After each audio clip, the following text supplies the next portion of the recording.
you are being deceitful, and there are credible examples that I've heard firsthand that you are bullying citizens. We can read and we can see that you've changed the definitions of things.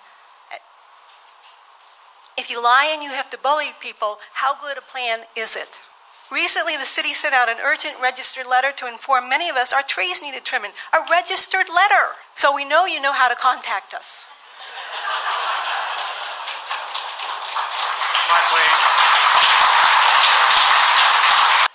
But for a really important issue such as this newly worded comprehensive plan, where you want to change the course of Colleyville's future, you did not notify us by mail or by internet. Is it because you're benefiting yourselves, or are you benefiting the citizens? That the City Council appears to be painfully enduring the citizen comments regarding Destination Colleyville. But you're not listening to the strong and clear message. The majority of citizens of Colleyville do not want increased population density or increased vehicle traffic in the city of Colleyville. I love Colleyville because it has that homey country feeling, yet you're in the middle of a very progressive city. If I wanted to live in an anthill, I'd move to Plano. Thank you.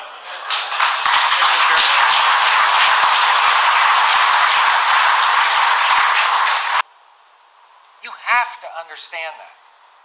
And I got to tell you something. If it wasn't for Chris Putnam, a majority of the people in this community wouldn't understand that what you're trying to do isn't the right thing for Colleyville.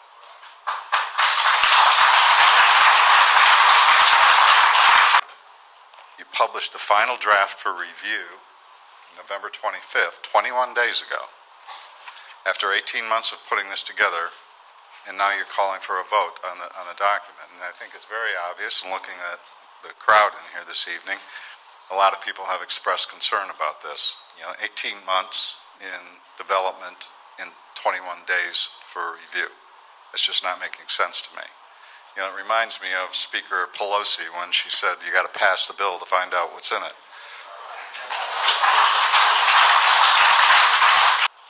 Now, what disappoints me about the comprehensive plan process is a dismissive attitude towards citizen dissent and an attempt to delegitimize opposition. I find there to be an authoritarian attitude. This is the process laid out. You missed your chance. Well, I beg to differ. You control the entire process. If citizens only have this forum left, then that's where we will speak. The natural beauty of this city cannot be created. It has to be preserved. Let's not finish it out with junk. Let's finish it out with high-quality homes. There's accusations of politics. Well, all politics is local. You took the job, you knew it, you stay in the heat. Let's put the vote out to the citizens, just like we did with Glade Road, and let's everybody, all the city employees and all the elected officials, and everybody's got skin in the game, put out their financial records, just like we're going to ask the presidential candidates do. That way everybody knows all the cards are out there. That's integrity. Quite frankly, Mayor, I don't want you to represent me, nor my fellow neighbors. We talked about transparency. We talked about accountability. And the same people that are making the mouths back here about those qualities are the same ones that handed that out. In case you don't understand, look, it says, we'll do this without any intimate domain purchases. Within the first week, we've already found out that's not true. It took you, the city council, P&Z, a special PAC, 18 months, and you're expecting us to do it within 14 days. Why such the short lease? Why are we in such a hurry, guys and gals? I'm just curious. Under the current plan, we have 8+ years before it's even up. The density numbers have changed for some reason. And I'm kind of curious what changed from the density numbers in the first plan to the second plan. Why are the numbers so different? And also, why aren't the townhomes that are out here, I guess we're calling those commercial now, but really and truly you're renting them out for somebody to live in. So that's really not commercial. Thank you, Ms. Wolin, for putting up a fight to push this off for 2 more weeks. Because of you, you stood up for us, and it is well recognized. Well recognized. Thank you, Mr. Putnam, for making sure that we had a voice, because at one point, we were told we weren't going to be able to talk tonight. I expect my freedom of speech. Right, fellas? Sadly, there's a group of people who have portrayed our mayor, our council, our city staff, and citizen boards and committee members as being dishonest, thieves, and corrupt.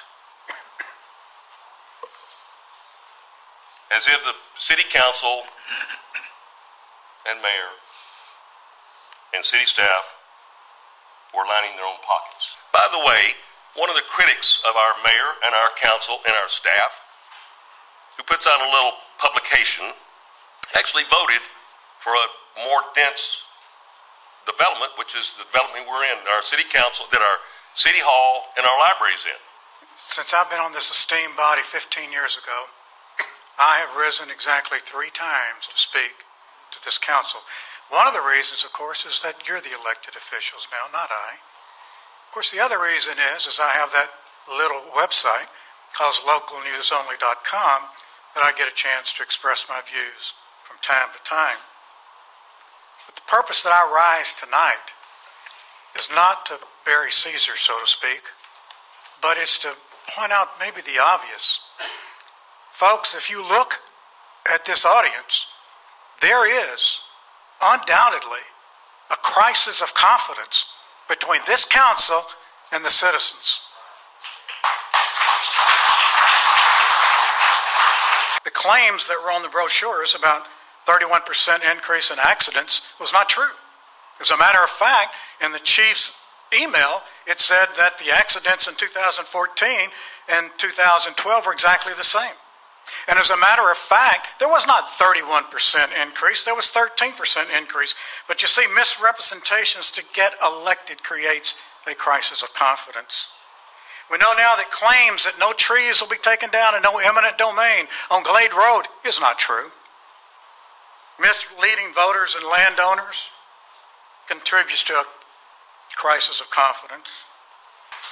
The plan in the village was called a mixed plan unit development, accommodating a wide variety of land uses on a tract of land 20 acres or in size or greater. Residential uses shall not comprise more than 32% of the land of the project, and that was exclusive of the street and alleyways and public parks.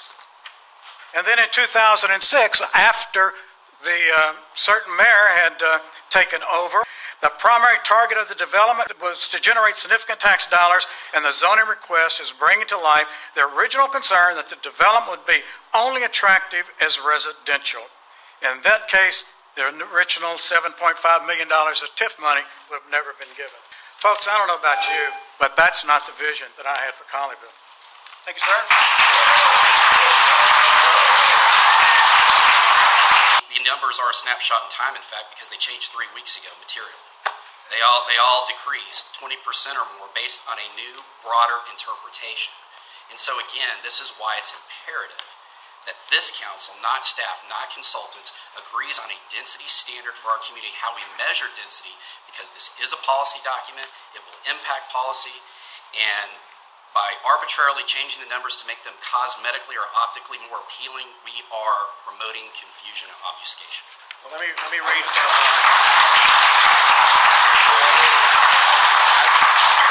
here. I am going to have to agree with Chris that I really would like to plot the transition areas on the map, and that will just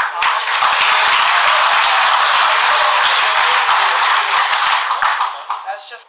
Again, as Abra said, if down the road the plan, if this passes, needs to be amended, okay, it can certainly be amended. Again, it's an ongoing process. It's a working. Quiet, please. Quiet, please. Any other things? I'm going to call for a vote. Call for a vote. Okay. Councilman Morgan? Aye. Councilman Putnam? Nay. Mayor votes aye. Councilman Short? Aye. Councilman Copeland? Aye. Mayor Pro Tem Taylor? Aye. Councilman Wallen? I have to vote my conscience, so I'll say nay. Okay. The ordinance S15-1972 is passed. Thank you, everyone, for all your great input.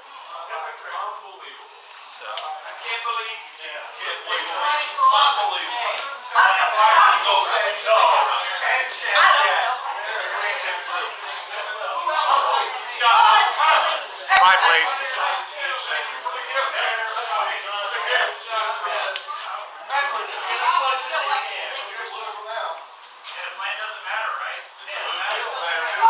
Five, please.